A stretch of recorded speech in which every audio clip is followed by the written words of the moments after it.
NFR Extra follows all your favorite cowboys, interviews legends of rodeo, and talks to the best of country music. Follow Nevada Caldwell, Ryland Bentley, and Steve Godert every week as they delve deep into the stories behind the road to gold in Vegas at the National Finals Rodeo. It's revealing, comedic, and sometimes emotional. Find it on Spotify or anywhere you listen to podcasts. NFR Extra. All dirt, all rodeo, all year.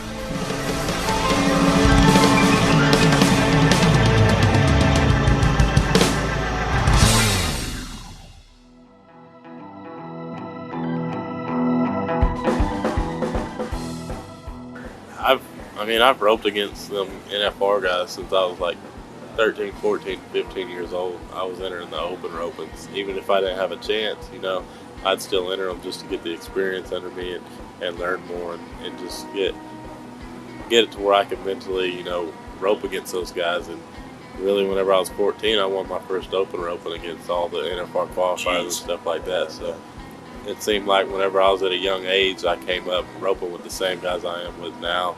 Just because a lot of kids don't want to step up to that plate right now, but even if you're not winning against them, it's just good to learn more and stuff like that to be able to rope against these guys.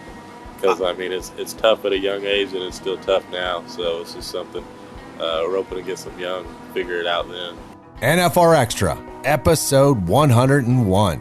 This is part 2 of 3 with the 2020 Wrangler NFR champions from the top of Circa inside the Legacy Club in downtown Las Vegas. Two-time world champ team roper Paul Eaves and world champ tie-down roper Shad Money Mayfield joined us on NFR Extra before their summer rodeo run. Did you see the whole added money piece that got put out there for NFR? I did not see that. Yeah, so we upped the ante. There's a little bit more, a few dollars that were put out there for the Cowboys that, let's see here. Oh man, record-setting competition payout of $10.2 million. This amount includes guaranteed prize money of $1.2 million for all NFR qualifiers, and $9 million and some change in competition prize money. Between 2015 and 2020, the NFR paid out $10 million of that, $8.8 million in competition prize money and $1.2 million in guaranteed prize money to qualifiers. The increase will see round winners take home 26 G's per round, and an average winners earn $70,000. Each go round will pay $87,087, while the average total will pay $261,000 per event.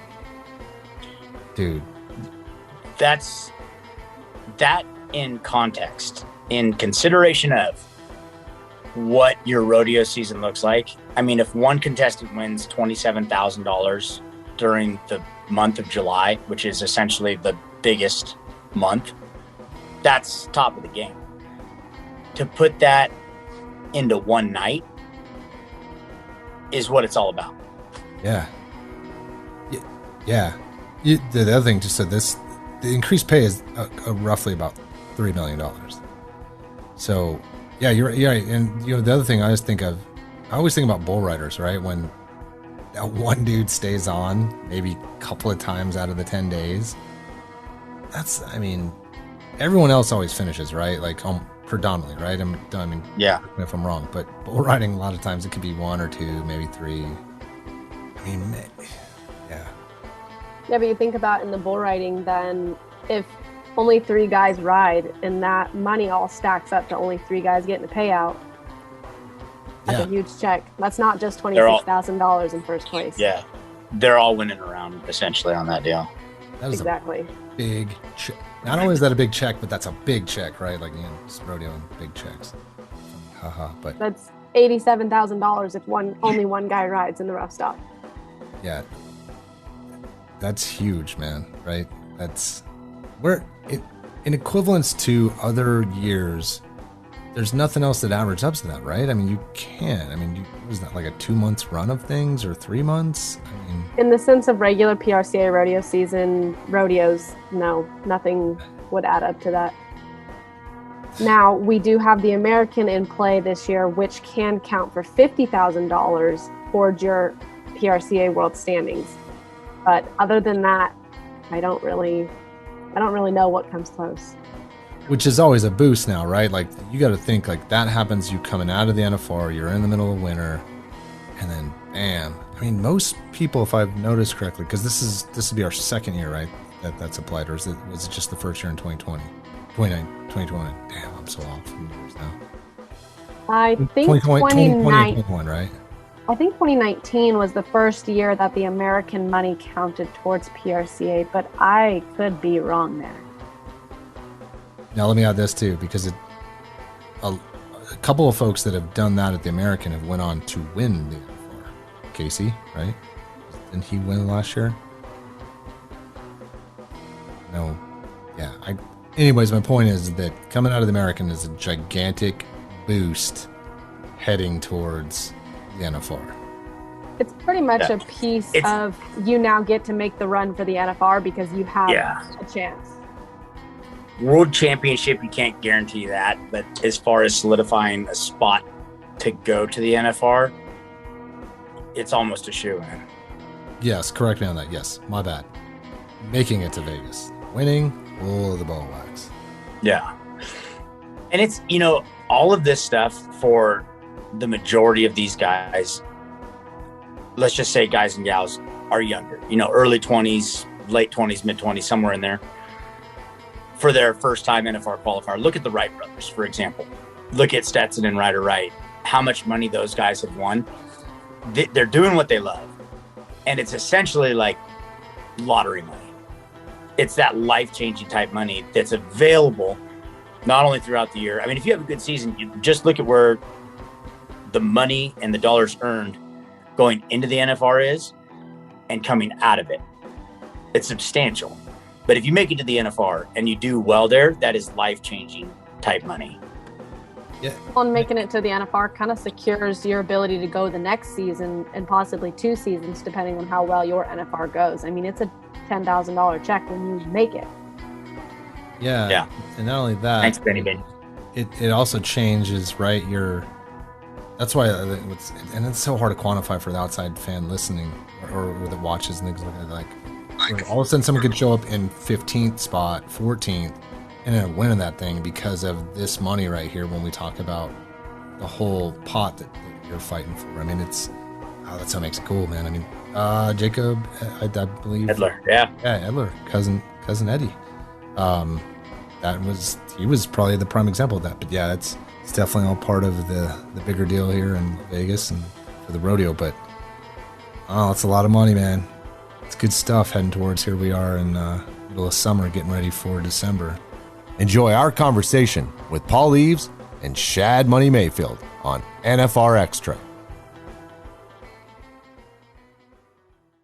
Welcome to NFR 360, where the NFR experience comes to life. This portal transports you to an immersive visual experience, encapsulating the stories and history of the NFR experience. NFR 360 is a collection of newly produced and historical digital content filled with stories about current and legendary contestants, the inside scoop on all the elements of how you experience the National Finals Rodeo, and inside tips that will improve your experience during the NFR 365 days a year. Hi, I'm Fred Whitfield, 8-time world champion, and this is NFR Extra.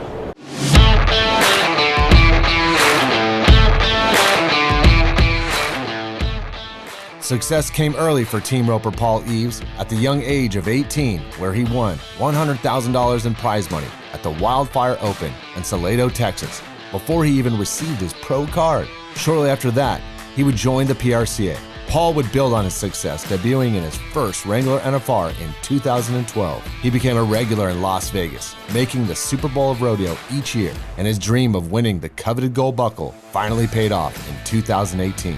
For some, 2020 was unfortunate for most, but not Paul. He would go on to grab his second gold buckle in Texas, and it feels his career is just getting started.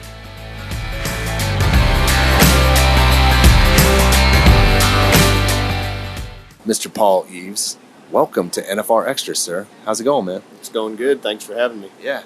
Up here at the Legacy Club, Circa. What are you thinking about this this whole moment being back in Vegas right now after everything that's went on? This is weird for me to be out here this time of year, but for the NFR coming back, we're very excited. Yeah. How's your 2021 going right now? It's been good. We've there's been a handful of rodeos that they haven't had this year, still from the COVID, and so we haven't been to a bunch. I've probably been to 10 or 11 rodeos, a bunch of opens. We haven't done, we're down a little bit in the standings. Need to pick it up and do good here the next few months, and but it's been good. Been a lot of time at home, been family time. It's been good. Yeah.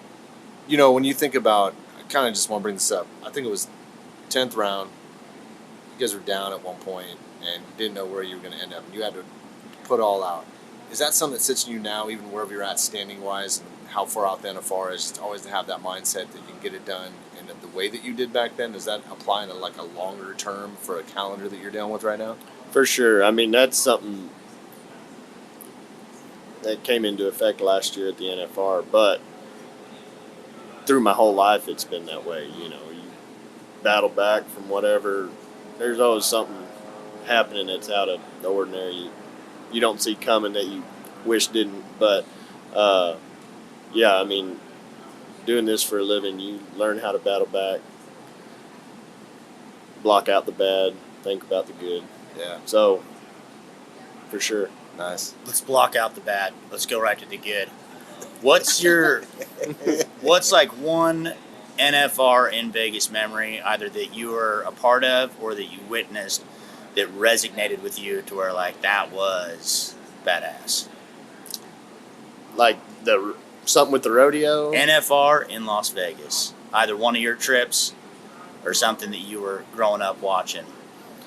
Probably the very first year I ran here.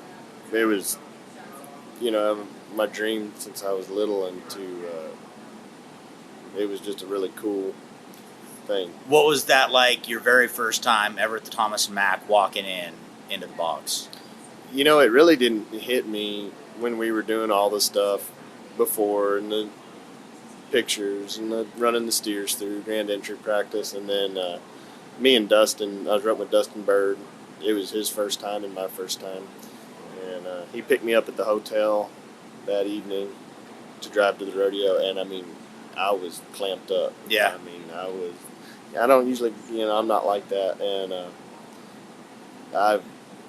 it was as nervous as I've ever been, and went through the deal and rode my grand entry horse, went through the grand entry nervous, and then I go to get on my good horse, and he's old and retired now, but he was really good, and one I started on, and I get on him, and it all went away. It was just, he'd give me the confidence. Having a horse like that would give you the confidence, and so I get on him, and it felt like I was at home running steer.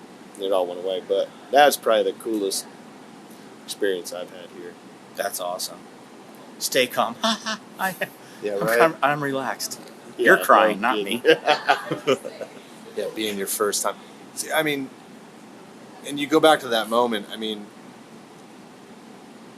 were you guys looking at each other that time, just kind of like, or how does that work for you too? Like at that time, I know you don't ride with Bird anymore, but I mean, was there something that you look at each other like, man, here we are, like, or was that night like you're just out there and he's out there looking? I mean, were you guys Yeah, looking? I mean, not really. Yeah. I'm sure he had his nerves, and we're just trying to deal with it and do our job basically. So no, it's not like we was talking about it, or probably hit it from the other one pretty good. Man, I was panicking, but I Yeah, saw you, I don't want to let you know. and you're like all strong, and I was like, I gotta be strong. But that's our job, Yeah. I mean, that's what you do. I mean, you don't show emotion. Yeah. You're, Never let them see you sweat. yeah, there's no weakness. So. But you're down the road getting a beer and you're like, hey man, I just want to share something with you, man. Yeah. Like, Oh yeah, later on you can talk about it. Yeah. For sure. Hey, did you throw up a little? I did. That's great. How old were you at your first NFR? I was 22. 22. Nice. Yeah, pretty Yeah. fresh. Yep. Wow. Young. 22-year-old in Las Vegas. How'd that go? It was a lot of fun. All the gambling, and it was quite an experience for me the first few years out here. What makes Las Vegas so much more unique than any other rodeo you guys compete at throughout the year?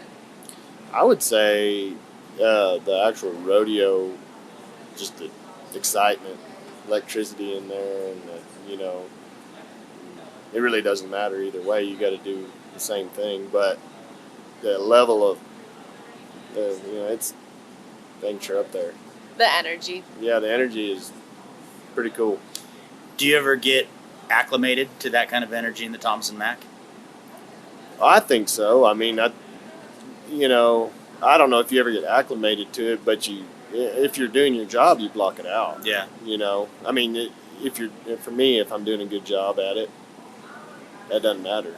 So with the experience that you've got now and a 2-time world champion and qualifying for the NFR multiple times, with those distractions, how do you mentally prepare for coming to Las Vegas to compete at the Thompson Mack now? Really no different than anywhere else. I mean, rope about Cousin Eddie's getting beers. Yeah. Really do about the same thing I always do. Yeah. If you're if your mental game is good and you working on the right things, you can block out what you need to. Yeah. So. How about, so not just the rodeo side of it though, but how about the coming to Las Vegas part? It's exciting to come, and then, after a while, you're tired, ready for a break, want to go home, but, we get to do this once a year. Yeah. So. And you guys get taxed a lot as far as the autographs and the demand that you have. So it's not just like, hey, man, I'm here to rodeo. It's like, I've got sponsor obligations, I've got autographs here. So that's got to get pretty That's trying probably too. what wears you. And we're happy to see everybody. We want to see everybody. Yeah, and, but secondary. You get up, and it takes a while to get everywhere, so you go and do that. Get there, sign, come back. It's tiring. Yeah. At the end of the day, but it's you get to see a lot of the people that want to see you and want to cheer you on and do good. So you bring the whole family out? Yes, we bring my mom and dad and my wife's mom and dad and nephews, cousins. Yeah. A bunch of people come. My family. How many? Do you have kids? 2 kids. 2 kids. How old are they? 4 and 2. Just turned man, that's fun. That is a fun age. Yeah, it's awesome. I got 4, 6, and 12, and they're here right now, and I think they're swimming in the Shark Tank at the Golden Nugget. Right Yeah, they are. In the actual tank. Let's take a quick break with 2-time world champ team roper Paul Eaves. We'll finish our conversation when we return.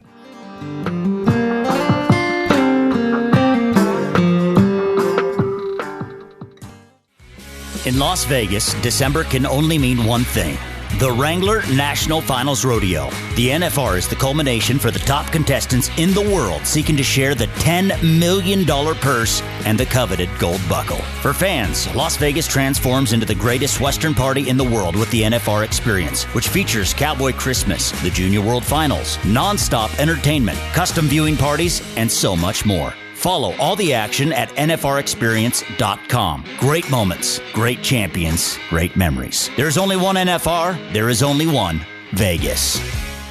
Hello, everyone. This is Benji Bendeley, Wrangler National Finals Rodeo Music Director, and this is NFR Extra.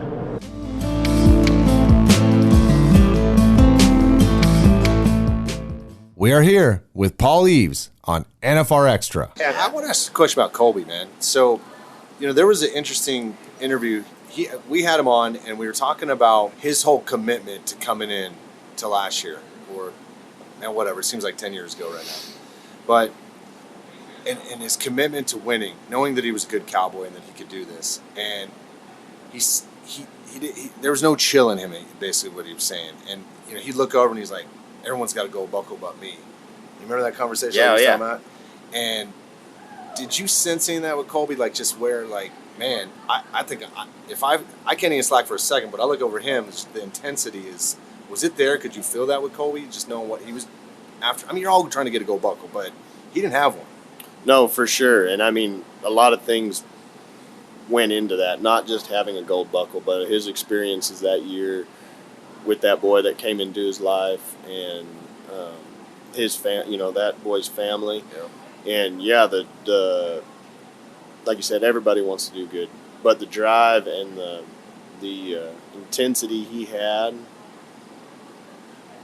it's more than I've ever seen in someone. And it's cool, it brings you up. It makes you better to see someone like that, and you don't just, it's easy to go through the year, and it's a long year and you get through it, but that wasn't the case for him. I mean, it was, and he was more that year probably than any other year for him in his career. That's what he said. Yeah. Yeah. I bet it was, and it'd be cool to be able to, have that every year, but his time off and then everything that happened, he was fresh and he was wanting it.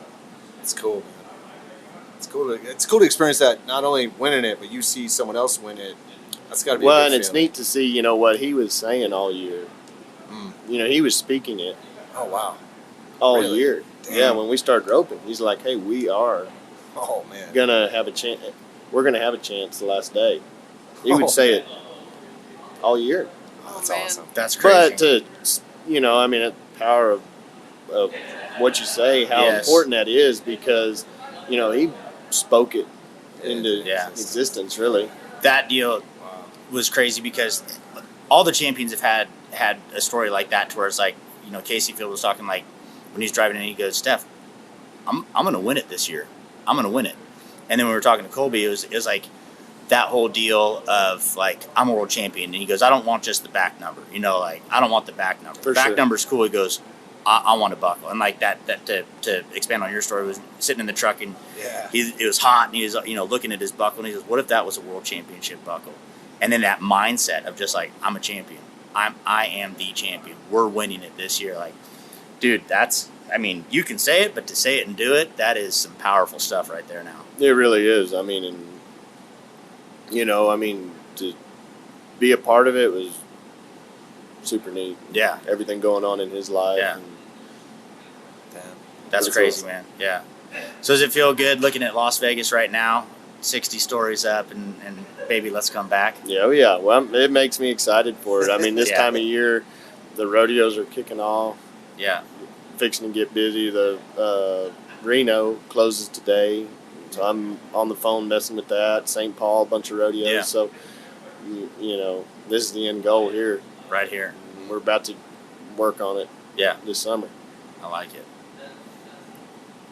And I have the most exciting question of the night. All right. What is your favorite Las Vegas restaurant? The Golden Steer.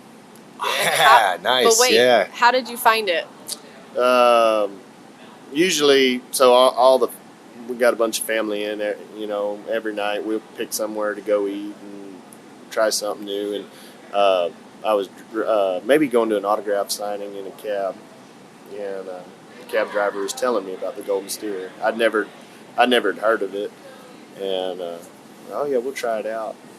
We go that night, and it was very good. He went on about the steaks, how good they were, and it was expensive, but it was good. Yeah, classic Vegas. Worth it. Right there. Could always cost more. Vegas. Yeah, I've never been there, and that's what I was telling MV. I was like, dude, I've never been to the Golden Steer. You need to go. I've got to go to the Golden Steer. And it's kind of in a rough part of town. We saw when we were pulling in, there was a store there. There was a robbery going down.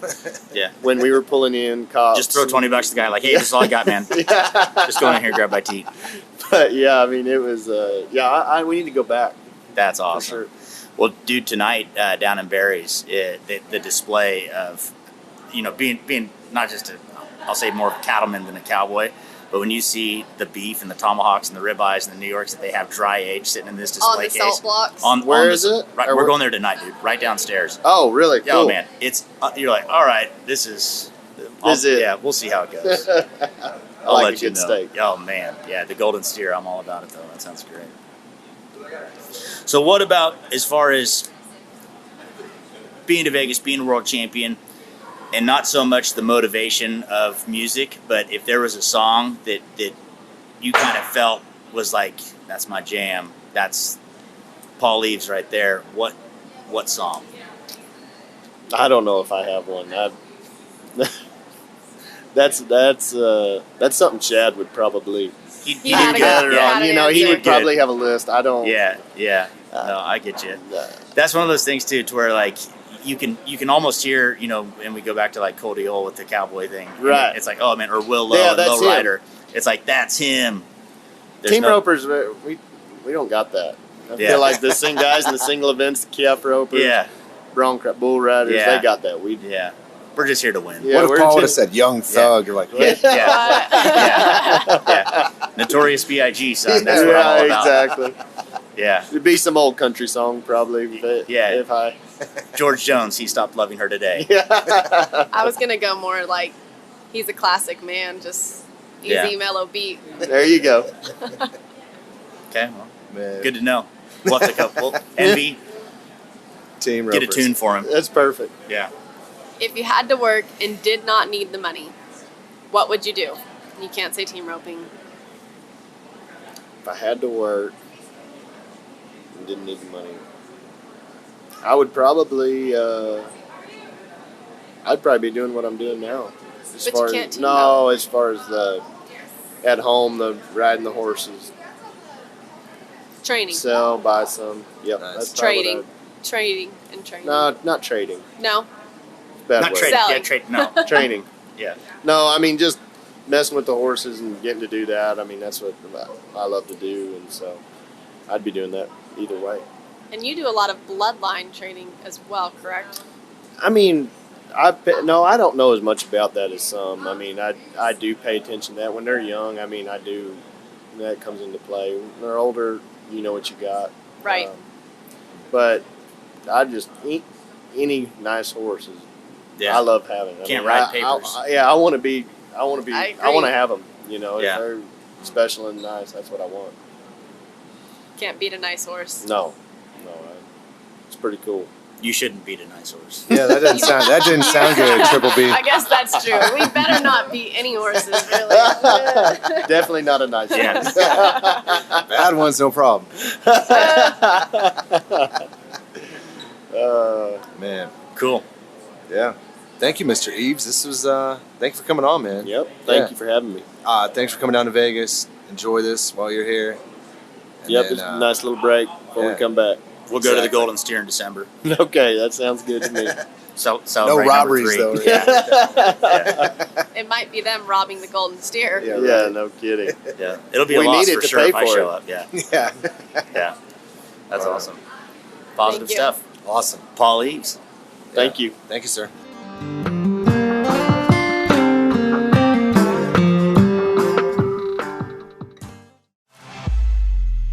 Looking for tickets to the Wrangler National Finals Rodeo? StubHub is the official secondary and fan-to-fan site of the rodeo. Fans can buy and sell their tickets through a safe and secure online marketplace. Visit NFRExperience.com. Hi, I'm Boyd Paul Hamus, and you're listening to NFR Extra.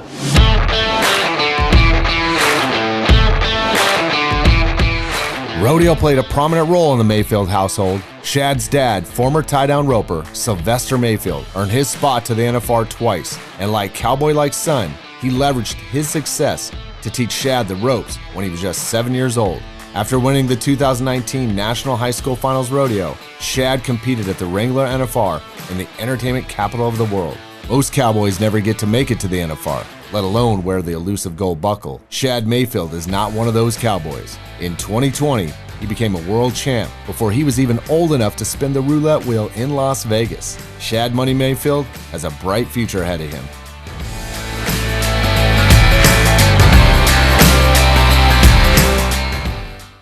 Mr. Shad Money Mayfield, here at the top of Circa and Legacy Club, Las Vegas, overlooking a great view. This is your second time on. First of all, thank you for coming on. How is your 2021 going so far, man? My 2021 has been great. You know, I had a pretty good winter. It was nothing like my start of 2020. But my horses have been great all year. I've been healthy, and looking forward to having a full year of rodeo and sitting 5th right now. And I kind of keep a goal, trying to stay top 5 all the way to the NFR. So hopefully get some more 1-1 over the 4th of July and stuff like that, and hopefully be back here in Vegas. Oh, so you're a young guy and got a buttload of talent, and it shows each year that you've been, coming up the ranks here. How does it feel now with your mindset where you were, even though you're 20? I mean, but still, a couple years ago, you're just getting into this business. Where's your mindset right now as the way you see rodeos and kind of feeling things out now? I understand rodeo a lot more than I did my first year. My first year rodeo, and I was just 18, so that's a lot for an 18-year-old. I had a lot to learn, and I was on the bubble that whole year, my first year, and it was tough. So I've had a lot to learn, and 2020 was a big year for me. I gained a lot of confidence in myself, saw some things in myself that made me really rope better and made my mental game better. And coming into 2021, I'm really confident in just not my season, but also at the NFR and making the NFR. Yeah, you're like one of those young guys, man. You take any sport, right, and they just start learning the curve. Like, oh, man, he got in the playoffs. Like, oh man, and then you lost first round. Then you come back, you get to the finals. Then you get to the championship. That's kind of what I'm seeing watching your career kind of progress here at 20 years old. Yeah.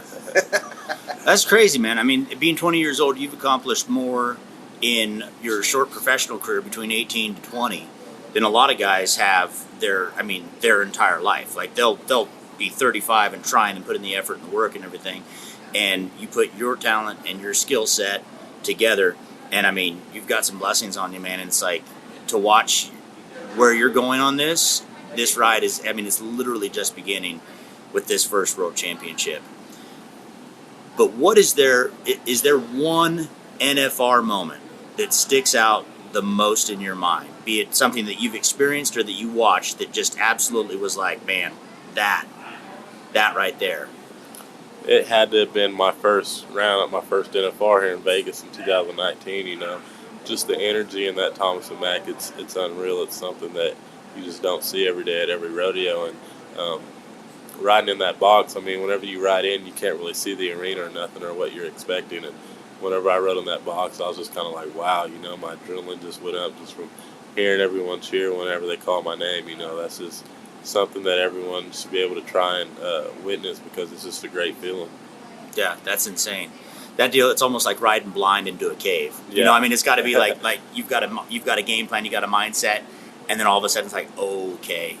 How do you practice for that? Like you said, that's different than any other rodeo, anywhere else you go. And then all of a sudden, at being 19 years old, right? Or 19 was your first? 19. 19. Man, you want to talk about sensory overload for anybody. That's a lot, man. Have you ever seen the movie Gladiator? Yeah. Does it feel like that? Like when you see the camera and he comes out and it's like, oh. Does it feel in that kind of energy when you just hear you come out as this gladiator and they're just waiting for you? Yeah, it's just something you just ain't prepared for sure. We were talking about this with Paul Eaves and Jacob Edler yesterday, and Paul was saying that the year he won the world here in Vegas, that they were last out in the 10th round, and they didn't even know what was going on until they rode in there. And that was the same thing. I mean, just like at Arlington, I mean, you're in the arena, you can see everything that's going on, but when you're in Vegas, it's shut off, and whenever you're up, that's the only time you get to see everything. That's crazy. And if it's your first NFR, like, you get to walk in the arena and get a feel of it, but not whenever it's a packed house in there. Yeah. Until you actually ride in there. Well, and then for the timed event side of it too, like, that's the disadvantage to where rough stock, those guys are in there the whole time. Like, they've got a little bit to kind of like, all right, I know where I need to be, I know what I need to do. You watch a couple of those runs, but like timed event, man, it's just like, hey, you're up, go. Yeah, that's how it is. And I mean, if you're like in that first go round, if you're down a little ways, you gotta go get off your horse, kind of go watch a couple of guys. But my first NFR, I was third out. I couldn't do that. It was a ride straight in there. That is awesome. Yeah, that's cool, man. Think about that. Walking down a tunnel, you have no idea. You've seen the arena once, and now you walk in, and all you hear is a crowd screaming, ready, music going, lights are on. What is one other unique thing that you have noticed in Las Vegas in the Thomas and Mack? It's a lot. It's got to be just the energies for me. It's just so unique. I mean, I mean, I get nervous sitting back there in that tunnel. I mean, all you can watch from back there and what's going on is kind of just from a little TV on your horse. But just riding in there and I mean, it's just the memories of being a kid watching the NFR, coming up on TV, watching those guys dominated, and actually getting the feeling of being there. It's just always been pretty special to me. Who was your favorite tie-down roper watching as a kid? I like to watch a lot of guys, but at the NFR, it had to have been definitely Cody All. You know, oh man, he dominated that Thomas and Mack, and it was just like whenever he rode in the arena, it really got loud. Yeah, because everyone knew he was coming for every go round. And cowboy. Yeah, I mean, mean, whenever you just heard that song, I remember I was a kid sitting on the couch, and you kind of wonder who was up. And then before he'd ride in, you just hear that song, Cowboy, and Cody's up, watch out. Here it comes. Yeah, I think he's definitely the best there's ever been in the Thomas and Mack. That's awesome. He's definitely a gladiator for sure. That's no joke, man. That's a stone cold killer is what Cody All is. He is. It was just crazy. Like, you could see he had to be like 6'7" or something to win the last go-around one year to break the go-around records, and he did it just like that. You know,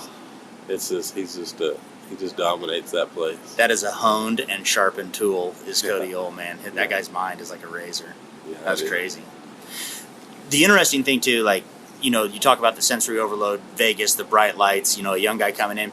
You kind of had a little bit of a different experience on the Junior World Final side of it, too. Not that you had the same energy that you do in the Thomas and Mack, but you got to experience coming to Las Vegas and performing in Las Vegas and a little bit of that competitive edge. But now that you have been to Las Vegas at the NFR and you've experienced that on and what the Thomas and Mack is, how do you prepare yourself for the NFR from like towards the end of the year, from October on? What's your mental and physical game for getting ready? I haven't figured that out yet. I still haven't had a good NFR, but it's just something. It's all mental, really. Yeah. Because physically, I've always been physically in shape and always roped a lot and got my body right for the NFR. But really, it's all a mental game, and you just got to be mentally prepared going in there. And I think it just comes to having positive thoughts and going into the NFR. And no matter where you are, you got to have positive thoughts. I think that's huge for it. Yeah, the mental preparation. That's what almost all you guys that are, you know, the champions. It's like the mental game is forefront. Yeah, for sure. You're listening to NFR Extra with our guest, world champ tie-down roper, Shad Mayfield. We'll end our conversation after the break.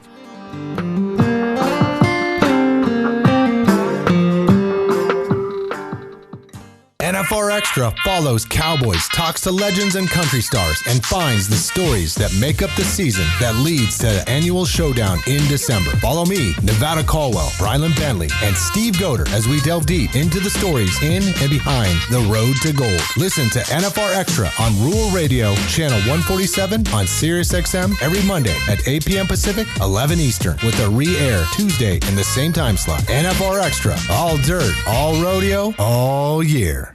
Hey guys, I'm Nate Justice, 4-time NFR bullfighter from Douglas, Wyoming, and I'm joining you on NFR Extra.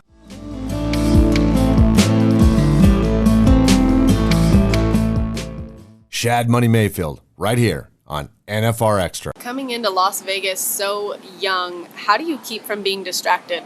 There are a lot of things going on. Really just try and stay in my own zone, stay in my own area. You know, I was trying to spend a lot of time with my horses. I kind of keep my horses kind of off-site, so that's kind of when I get free time to be kind of spaced out. But, you know, I'd just been to Vegas one time, and it was a lot just between autograph signings and stuff like that, you know. So it's nice just to get away, get to the horses, and just kind of rope the dummy and stuff like that, just to kind of get away from everything, because there's a lot of distractions for a 19-year-old kid in Vegas. Oh, boy. For sure. And you know, you just gotta know that you gotta want to win, and you gotta do what it takes to win. Yeah, but you're building habits as a young guy. Like a lot of guys, back to what Steve was talking about, you know, dudes not getting here until their 20s or even maybe 30s, right? Like you get to build these habits right away that extend, that you'll kind of lean on probably for a long time, you know, minus anything else going wrong for you, man. That's pretty important, like that habit part. Like Trevor, for instance, I mean, you know, we've had him on, and he's just talking about the habits he developed as a young guy, and it just, well, kind of his speaks for himself or what he's done. So, man. So with being young, man, right? Like you're not even supposed to be technically be in Circa because it's 21 and older.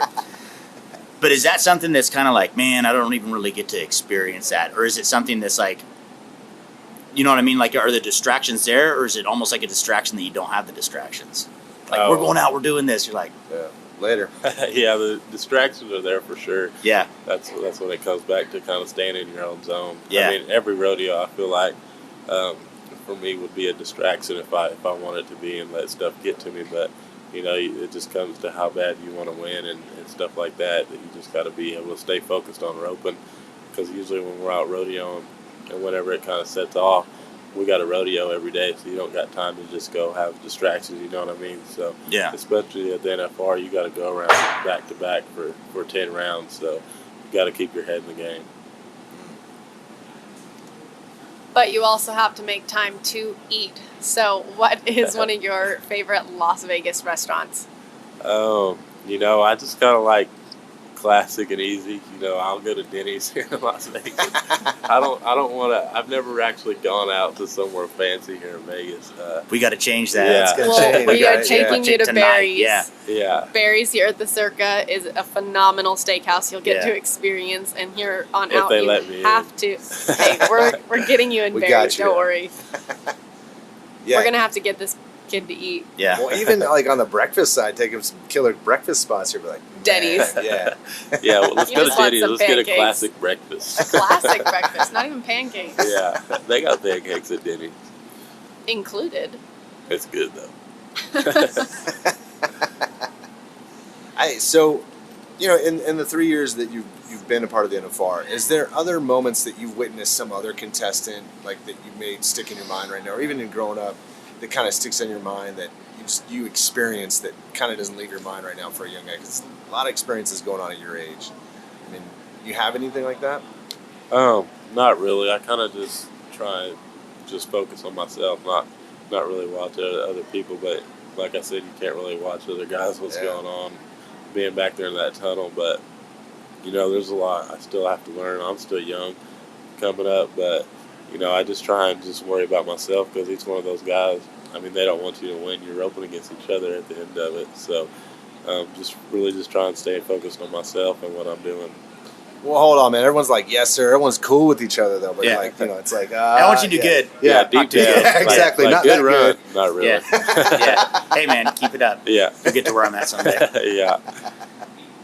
What, you know, you talk about those memories of when you were little and watching Cody Ole and that ambiance of like cowboy and that whole thing to get set up. Like, in your mind, whether it's walking in like to a situation or walking into the Thomas and Mack or to a casino, do you have like a song that's the Shad Money Mayfield song that's like, you know who's here now? I have a song called Money Mayfield, but it just doesn't pump me up like this one song. It's Hot by Young Thug. Just the first part of it, you know. They played it at my second NFR in Arlington, and it just kind of pumps me up. That's always where you're at. That's kind of my cowboy song of Cody O would be Hot. That song to me. I like it. Yeah. That's awesome, man. Yeah, it is. That's the precedence of like Mayfield's in the house. Yeah, this is like that first part. That's where it is. We got to get that, Envy. We get it. I know exactly what he's talking about. My son listens. Yeah. Oh yeah. If you had to work but didn't need the money, what would you do? And you can't say calf roping. Team roping. Oh! Touche, my lady. Touche. I can't say calf roping. So Yeah, team roping. All right. Well, hey, my man is that. sharp, just so you know. So, actually, though, stay on that real quick. So, is that something?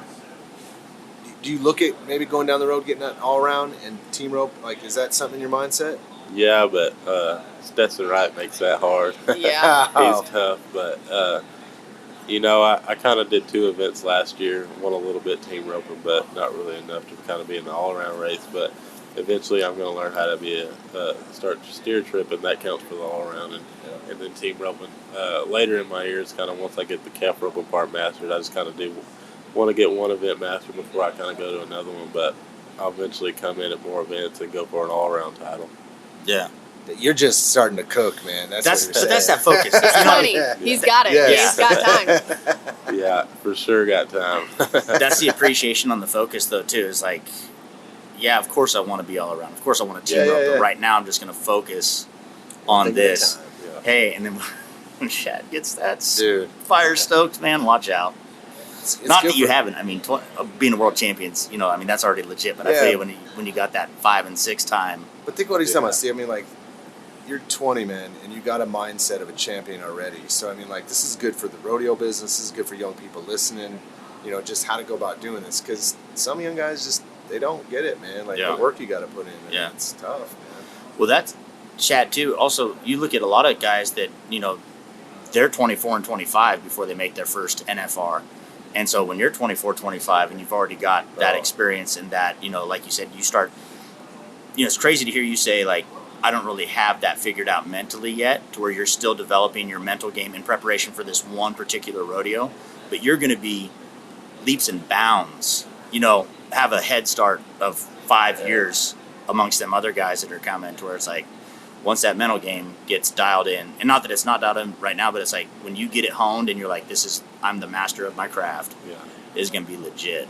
Yeah, for sure. It's like, I've roped against them NFR guys since I was like 13, 14, 15 years old. I was entering the open ropings. Even if I didn't have a chance, you know, I'd still enter them just to get the experience under me and learn more and just get it to where I could mentally, you know, rope against those guys. And really, whenever I was 14, I won my first open roping against all the NFR qualifiers and stuff like that. So it seemed like whenever I was at a young age, I came up roping with the same guys I am with now. Just because a lot of kids don't want to step up to that plate right now, but even if you're not winning against them, it's just good to learn more and stuff like that to be able to rope against these guys. Because I mean, it's tough at a young age, and it's still tough now. So it's just something roping against them young, figure it out then. Yeah, dude. But they were probably like, I don't know if you watched Last Dance, but one of the cooler moments in there is, and it's interesting come pandemic after Kobe Bryant passed away, but when Michael Jordan was talking about Kobe. As a rookie in the All-Star game, they're like, man, he was trying to diss on him, but he was like, that guy's coming. Like, you know what I mean? Like, I'm sure they were doing that to like, oh, don't worry about it, 15-year-old. Like, I'm hoping I'm done before this dude catches up. Yeah. Let's keep him suppressed, because this kid's a problem. That's a big problem coming my way. Oh, yeah. That's awesome. Yeah, that's awesome, man, for sure. So you're excited, man. I've got to visit with you a little bit before, but like coming back to Vegas, sitting 5th in the world, but you come here in Vegas and an opportunity where most guys, you know, don't have that chance to come here. But like looking out 60th floor and looking out at this city, that's got to kind of get your gears going, huh? Oh yeah, it lights a fire under you for sure. Because it just ain't nothing like having the NFR in Vegas. You know, just crossing that last mountain and seeing the lights coming to NFR, it's something crazy.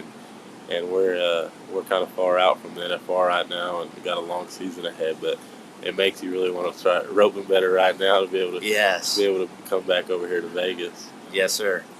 Well, that's awesome, man. Well, I tell you what, it's been awesome to watch you work your way up through the ranks and then be a world champion right now, the first of, I'm sure, very many. But I look forward to watching you in December at the Thomas and Mack. Sir, hope to be here. You will. Yeah, man. Good luck, man, and thanks for coming on. Yeah, thank y'all. Shad Money Mayfield.